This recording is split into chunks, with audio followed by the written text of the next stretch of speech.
Welcome to the Observers Direct, the show where we go meet our observers face to face. This week, one of our observers is going to tell us more about the clothing that so many of us around the world are wearing, the jeans and t-shirts sold by big American and European brands. Moses says that much of this clothing is made in his country, Cambodia, by workers that are paid next to nothing. He says they're tired of being exploited and are starting to rebel. He took our journalists to meet these angry men and women.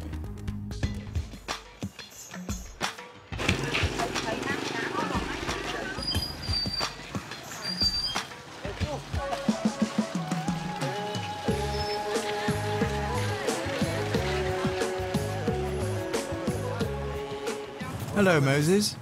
Nice to meet you. How are you? So, Moses, why did you want us to come to Phnom Penh? Thousands of workers are working inside in this park. They're making clothes, they're making shoes. $100 for new salary now is minimum wage. $100 for minimum wage now. It's not enough for one worker to live inside in Phnom Penh. They work over 10 hours for the whole week, but only one day they have left for the holiday. But sometimes the holiday, the owner of the factory asks for overtime also. And so people are angry because they feel they should be paid more. The big protest in Cambodia is starting like back in 24th of December last year, and it's coming till, even till now. They're not finished the protesting for that. Moses asked to meet at one of Phnom Penh's largest industrial parks. There are dozens of factories here, supplying major European and American brands. We try and visit them during the lunch break. How old are you? 18. 18, sir. 18 years old? My daughter's 18, I'm 40. She's been here a year and a half. There is strict legal framework in place for child labour in Cambodia, but it doesn't really work in practice. Once they reach 14 years old, a lot of minors start working the same hours as adults. We're soon spotted by security staff, and despite our efforts, we're refused entry. You'll be in trouble. And we are escorted away. High street brands like Gap, Adidas and H&M use subcontractors, often Chinese or Korean-owned companies, to make their clothing. The factories are represented by the Garment Manufacturers Association in Cambodia, the GMAC. We meet the president at his equestrian centre. As far as price is concerned, we are cheaper than Vietnam, about the same as Burma, and more expensive than Bangladesh. We're lucky compared to other countries like China, Malaysia or Vietnam because we've been granted duty-free access to the European market. But productivity is lower here. Cambodians don't work as hard as the Vietnamese. They're somewhat lazy. The International Labour Office says the right to strike is being violated in Cambodia. He disagrees. No. Convention 87, which has been signed by countries all over the world, does not say it is an automatic right. No. The International Labour Office is lying. The right to strike is not an automatic right. The tycoon agrees to show us around the factory, a model establishment run by a Chinese businessman.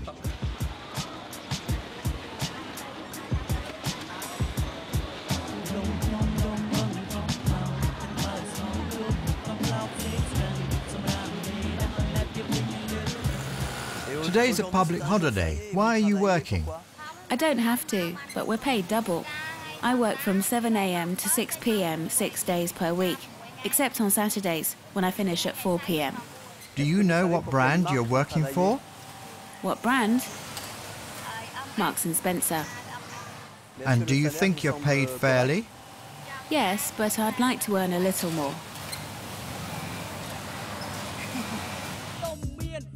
This factory makes clothes for the US brand Target and European companies H&M and Marks & Spencer, retail giants that claim in the media to take the workers' demands very seriously.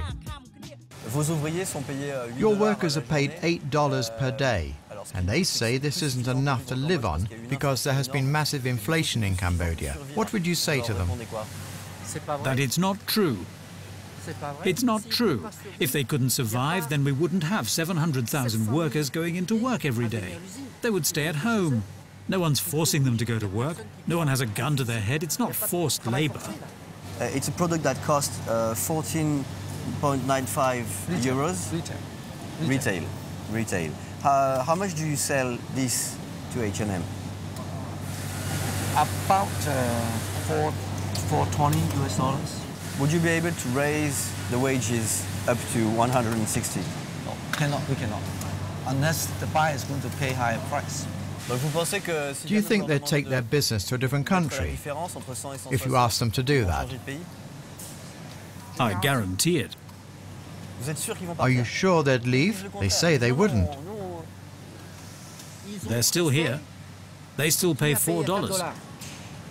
If they paid $8, then we'd raise the wages. Right here, right now. Cambodian trade unions went on strike for over a week in January and staged massive protests. Police launched a brutal crackdown. At least 3 people were killed and dozens of others injured. The businessmen say police were just responding to violence. The protesters were armed and dangerous. But we went to talk to some textile workers and they told a very different story.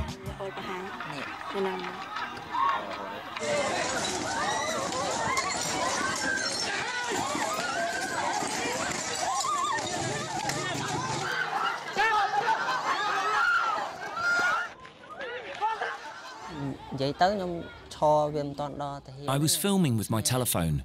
I decided to go home because I'd seen 2 people get hurt and I was a bit scared. And then I was hit by a bullet. I was shot as I was turning to leave. I fell to the ground. Did any of the protesters have weapons? We only had stones. They had guns and they fired at us. They also went to workers' rooms and beat them up. What do you think needs to change to help textile workers? $80 is barely enough to cover the rent. We were only asking for $160 per month. People were killed and injured during January's protests, and 23 workers and union organisers were arrested and taken to prison, charged with inciting violence. 2 have since been released, but 21 remain in custody. Our observer, Moses, takes us to Phnom Penh's Court of Appeal to see if they get granted bail. But we haven't seen the detainee. They're supposed to be brought from the prisons to be here, but only the lawyer were inside the courtroom. The families are waiting outside the courtroom, and several dozen protesters have gathered outside the building. Most of them are optimistic and think the prisoners will be released, but they're wrong. The judge at appeal, they decided to not release today. Some people, including some Buddhist monks, try to stage a demonstration in front of the royal palace, but the police arrive en masse and the protesters are soon dispersed. It's difficult for the workers to make their voices heard and defend their legal rights. So we decide to contact some of the European and American clothing giants to see what they have to say. We tried the Cambodian representatives for H&M, Gap and Adidas, amongst others, but they all refused to meet us. So we try our luck and turn up without an appointment at the H&M offices in Phnom Penh. You're Mr. Bashir? Okay, nice to meet you. I'm Julien. I'm a journalist at France 24. No, could you please turn off the camera? I just have one question to ask you. Please. Why I'm repeating that I'm not the person to talk about this. But you're in charge of the office here. But I'm not in charge of talking to media. Some companies, H&M for one, say they would be prepared to raise the minimum wage and suggest the problem lies with the Cambodian authorities. An official from the Ministry of Labour agrees to talk to us.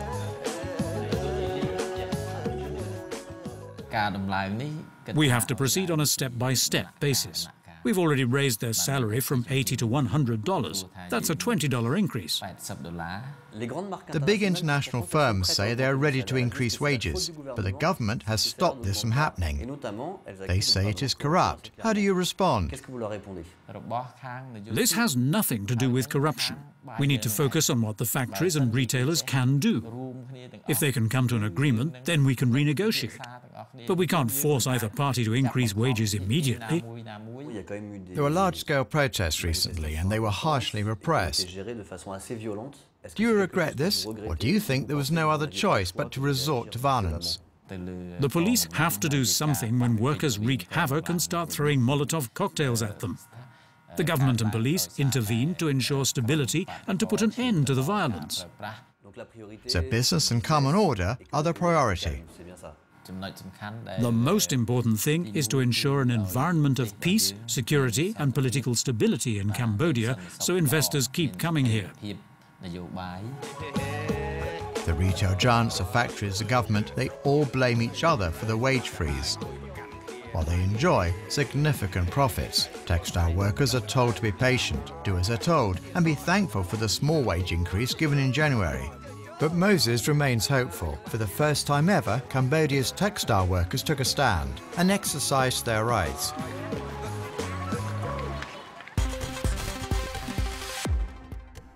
Of course, we'll stay in touch with our observer Moses to find out if Cambodian workers get the salary hike they're so desperately fighting for. Now, if there's a problem in your community that you think the world needs to know about, get in touch, and maybe we'll come see you for the next episode of Observers Direct.